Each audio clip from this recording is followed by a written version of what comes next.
Salut, j'aimerais prendre un peu de temps de ta journée pour te présenter une chronique sur Jack London, un écrivain connu de beaucoup de personnes qui a écrit plein de livres.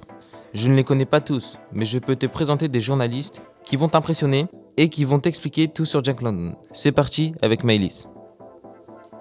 Bonjour à tous, je me présente, je m'appelle Maëlys et on se retrouve aujourd'hui pour présenter la modernisation au cours de la vie de Jack London. Pendant la vie de Jack London, il y a eu beaucoup d'inventions qui sont encore au goût du jour. L'année de naissance de Jack London apparut le premier téléphone inventé par l'américain Graham Bell. On s'emballe pas, c'est pas non plus le tout premier iPhone, c'est juste les vieux téléphones en bois, enfin bref, c'est la galère. 9 ans après la naissance de Jack London, Louis Pasteur a découvert le vaccin contre la rage. Lors des 23 ans de Jack London, les frères Lumière ont inventé le cinéma. C'est vraiment des lumières ceux-là. 7 ans plus tard, le tout premier film de science-fiction fait sa grande apparition dans le monde du cinéma. Quelque temps après, les frères White décollent pour la première fois à plus de 284 mètres de haut. Pour la petite information, le tout premier vol d'avion a été effectué à Pau le 3 février 1909. Je pense que je vais m'arrêter ici, mais juste avant ça, petite conclusion. On peut voir que Jack London a eu une vie remplie de nouvelles choses et beaucoup de surprises au cours de son existence. En tout cas, c'était un réel plaisir d'avoir été dans cette émission. Je vous souhaite une bonne journée. À bientôt.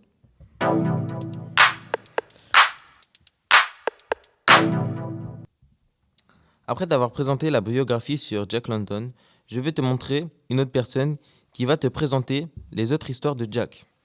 Mais avant, j'espère que tu as aimé la biographie. Et si t'as pas aimé, je vais te faire changer d'avis avec la suite de Noah. Hey, seriez-vous capable de me citer 4 œuvres de Jack London ? Je ne crois pas. Mais moi, je vais vous en présenter 4. Bref, Cro-Blanc, 1906. Il part d'un loup qui apprend à lutter, genre à la Jackie Chan. Dans le Nord, il rencontre 2 mecs maquillés à la peinture avec des lances. Ouais, c'est des Indiens quoi. Bref, il baptise Cro-Blanc. Racheté ensuite par un bon gros blanc qui lui fait faire des combats et lui apprend la haine et le sang. Martin Eden, tu connais ? Il a été créé en 1909. Il parle d'un marin qui a vécu dans les quartiers pauvres. Il se met à écrire, mais il ne réussit pas. Il part donc dans les îles Pacifiques. L'amour de la vie. Quel titre de fragile. Bref, c'est un mec blessé, il en peut plus, il est au bout de sa vie. Et le mec, t'as son pote là, il l'abandonne. Dans le désert, ce fou. Bref, l'autre, déterminé, il continue son chemin. Et pour finir, le talon de fer, créé en 1908. Une ouvrière du Nord, américaine, héritière d'une famille de riches tombant amoureuse d'Ernest, socialiste, qui prend la tête des révoltes. Voilà, c'était tout pour moi, je vous laisse.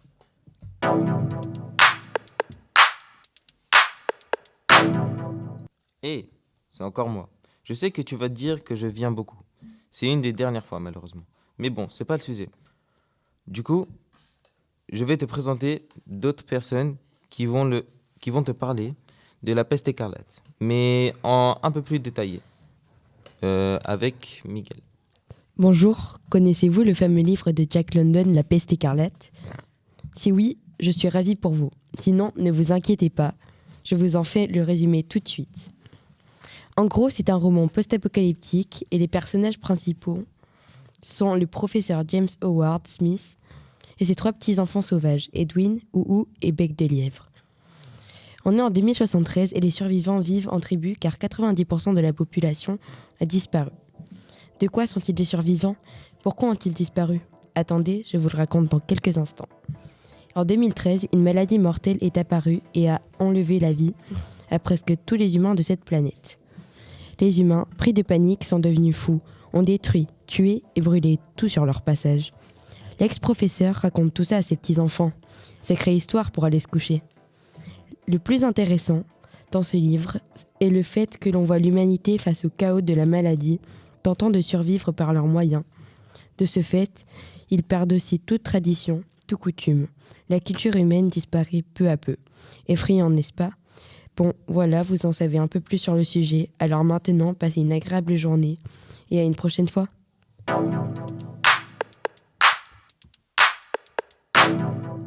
Passionnant, non ? Maintenant, je vais te donner les personnages de la peste écarlate. C'est comme la chronique d'avant, mais là, c'est que les personnages, donc j'espère que tu vas apprécier. Avec Maxence. Aujourd'hui, je vais vous présenter les personnages de la peste écarlate. Et si je vous disais que le grand-père était le seul survivant d'une apocalypse mondiale ? Dans ce roman, on trouve des personnages de tout âge, comme par exemple le grand-père.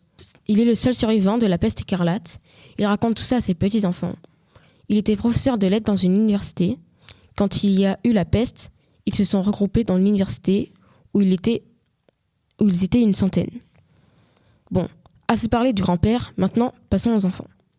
Dans l'histoire, les enfants sont caractérisés de sauvages, car ils n'ont pas connu d'éducation. Ils n'ont jamais été à l'école suite à la pandémie. Pour leur apprendre à compter, le grand-père prend des crabes, du sable, pour qu'ils aient un peu d'éducation. En résumé, dans ce roman, il y a des personnages de tout âge. Le grand-père a aussi un rôle de passeur de mémoire.